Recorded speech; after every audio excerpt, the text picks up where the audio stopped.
The cafe was nearly empty when she walked in, the kind of quiet that makes every footstep sound like a confession. Her clothes were neat but worn, her eyes heavy with something she hadn't yet found the words to name. She clutched her bag as though it were the last thing tying her to the world, scanning the room until she found a corner table near the window. The sunlight fell softly there, dim enough to hide the shine of tears if they came, and she knew they would. Before we go further, if you believe in kindness, in second chances, and in the small miracles that still happen in ordinary places, like this, please take a moment to like, comment, share, and subscribe. Because stories like this one remind us that even strangers can rewrite each other's endings. She sat down, her fingers trembling as she flipped open the cafe's worn-out menu. But she didn't read it. She couldn't. Her mind was miles away, back in a small apartment where an eviction notice lay crumpled on the kitchen floor beside the unpaid bills and the fading photograph of her little brother. For months, she had been job hunting, walking from one rejection to another, her confidence chipping away like old paint. She hadn't told anyone, not her friends, not even her mother, who still believed she was doing well in the city. Every day she'd walk into cafes, pretending to browse menus, just to rest in a place that didn't feel lonely. Today, though, she'd chosen this cafe because it was quiet, and because she needed to gather courage. She had come to meet someone, not a friend, not a family member, but a stranger who had offered her an interview after seeing her application online. It was supposed to be at 3 p.m. She had arrived early, around 2:30. It was now almost 4:15. The chair across from her remained empty. She had been stood up again. The waiter came by twice, politely asking if she'd like to order. Both times she said she was waiting for someone. The third time, she looked down and whispered, "I'm sorry. I'll leave soon. I can't afford anything right now." The waiter smiled softly, a kindness too gentle for the pain she carried. "It's okay, miss. Take your time."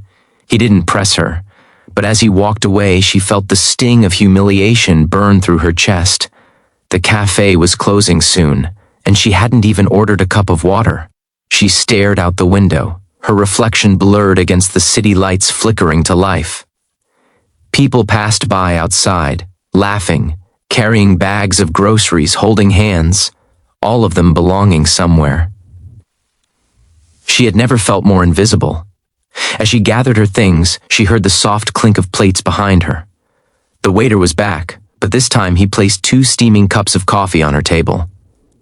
Alongside them were 2 small slices of chocolate cake, still warm, the scent rich and comforting. Her brows furrowed. I didn't order this." He smiled, setting down the tray. "I know, but I did. For 2. He nodded toward the empty seat in front of her. "May I?" Something inside her cracked, not a breaking, but a soft surrender. She nodded wordlessly. The waiter, probably in his late 20s, took off his apron and sat across from her. There was no pity in his eyes, only warmth, the kind that doesn't demand explanations. For a few moments they sat in silence, the sound of the coffee machine humming in the background.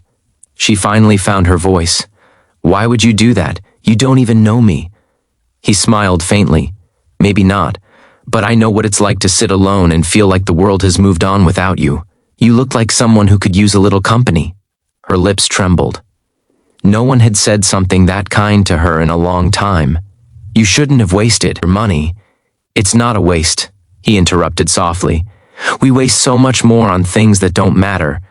This," he gestured to the coffee and cake, "this matters." She wanted to thank him but couldn't trust her voice not to crack, so she just smiled. A small one, the first genuine one in days. They talked for a while, about nothing and everything. About how she loved art but hadn't painted in months. About how he worked double shifts at the cafe to support his younger sister through college. About how life had a cruel way of testing people just before something good finally happened. His words didn't fix her problems, but they anchored her, reminding her that she wasn't completely lost. When the clock struck 6, the manager called out that they were closing. The other tables were empty now. He got up, putting his apron back on, and she stood too, gathering her things. She reached into her bag to pay for her share, but he stopped her gently. "You already paid," he said with a smile. You paid with your smile. That's more than enough today. Her eyes filled again, this time not from pain but gratitude. Thank you, she whispered. You don't know what this means. He nodded. Maybe I do. She left that night feeling lighter than she had in months. The city lights no longer looked so cold. She found herself walking slower, breathing deeper, watching the way the wind carried the leaves. That evening, when she returned to her small apartment, she pulled out her sketchbook, the one she hadn't opened in almost a year. Her hands trembled, but she began to draw. Not the cafe, not the city, but the face of the kind stranger who had reminded her that kindness still existed. Days passed, and she began visiting the cafe more often. Each time she ordered something small, a cup of tea, a sandwich, and left a small doodle or note on the napkin. Sometimes he'd find sketches of customers, sometimes little thank you notes folded neatly beside the tip jar. They never spoke much after that first evening, but every smile they exchanged carried the weight of an unspoken understanding.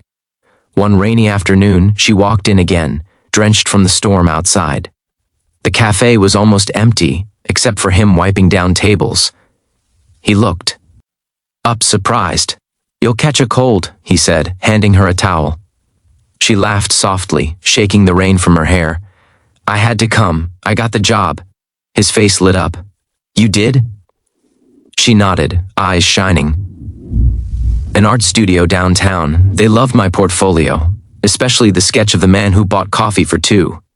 For a moment, neither of them spoke. The air between them was filled with something tender and real. He looked at her and smiled, that same gentle smile that had once stopped her from walking away. I'm happy for you, he said. Over the following months, she began to rebuild her life piece by piece. She painted again, exhibited her work, even started teaching kids who couldn't afford art classes. Her story slowly became one of quiet resilience, a testament to the idea that sometimes a single act of kindness can plant the seed for everything that follows. One evening, nearly a year later, she returned to the cafe, this time not because she needed to, but because she wanted to. She found him still there, still working, still smiling. The place looked busier, brighter. When he saw her, his face lit up with recognition. Look who finally remembered us, he teased. She laughed. I could never forget this place. They talked for hours that evening, about how far they'd both come, how she had started a small art project to support young artists, and how he was saving up to open his own cafe someday. Before leaving, she handed him a small wrapped canvas. Open it later, she said. That night, when he finally unwrapped it, he found a painting of that exact moment from a year ago, the tired woman sitting alone, the waiter bringing 2 cups of coffee, and a faint golden light spilling through the cafe window. Below it, in delicate handwriting, she had written, You reminded me that kindness can change a life. He stood there for a long time, staring at it. Then he hung it on the cafe wall, right above the table where it had all begun. Over time, customers would notice the painting and ask about it, and he'd simply smile and say, That's where someone learned to believe again. And maybe that's how kindness works. Quiet, unnoticed, yet powerful enough to change the course of 2 lives that were never supposed to meet, but somehow did. If this story touched your heart, please take a moment to like, share, and subscribe, because stories like this remind us that hope doesn't come in grand gestures. It comes in warm coffee, in gentle smiles, and in the courage to sit down with a stranger. Before you go, tell us in the comments, has a small act of kindness ever changed your day, or even your life? Sometimes, the most ordinary moments become extraordinary memories. All it takes is one kind heart,